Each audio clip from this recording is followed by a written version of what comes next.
Hello again, everybody. It's Carter here with Xander and with Hannah of Dickinson Parks and Recreation. We are previewing the Stay and Play series. Looking forward to learning more about that here on episode 3 of the Square Deal podcast. You have knowledge in a lot of areas, activities, athletics in our community. We're going to start a little off the event, off topic, but who's the best pickleball player in town?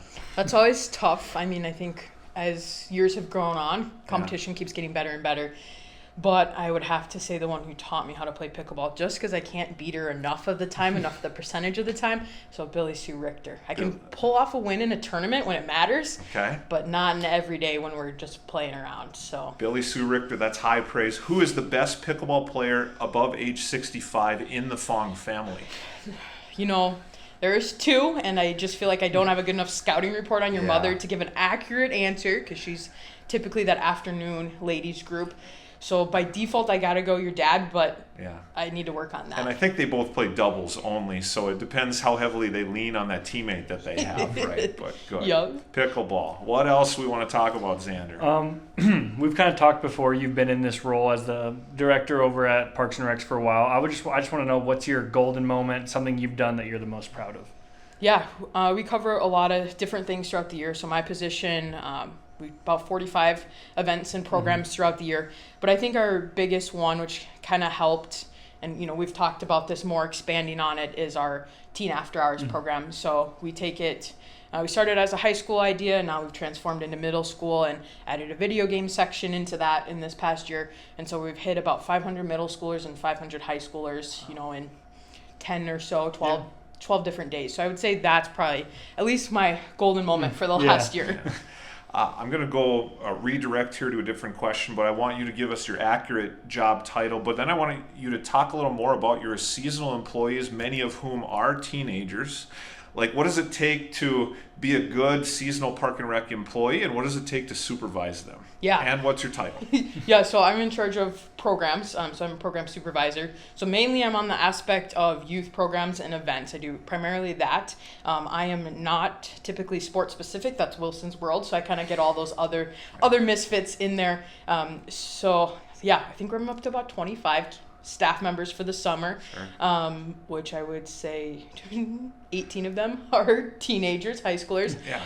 It's not always the easiest, but they are a good group of kids, primarily females. So this is my plug. We need more males.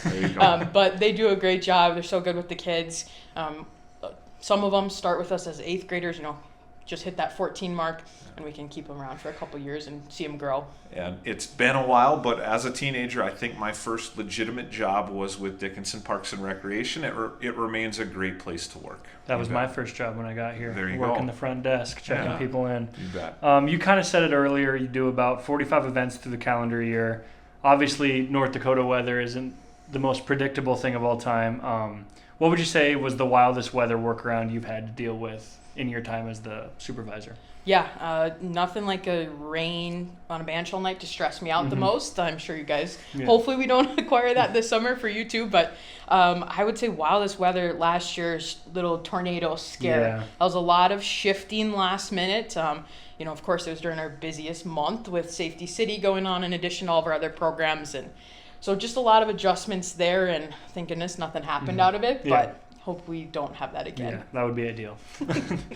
As we're recording this, I'm in my 4th day on the job, so I need to be taught the very basics, and maybe we should have started here, but what is Stay and Play? What's going to be offered at Legacy Square, and who should attend? So it kind of started, this is our 3rd summer now doing it. Started with a group of us, so obviously the city when Joel was here, and then Backyard Play Cafe, they joined in last year. We have Southwest Art Gallery and Science Center, and then Academy of Dance. So kind of all of us got together and we said we need something down Legacy Square, a free event, and what can we kind of do? So this is kind of how the idea started. So we'll have a theme each week or each time we do it, to kind of go along with that on our end for Park and Rec, because we both have an art segment and an active play, so we'll do both sides. So I picked my best scouting report in that place.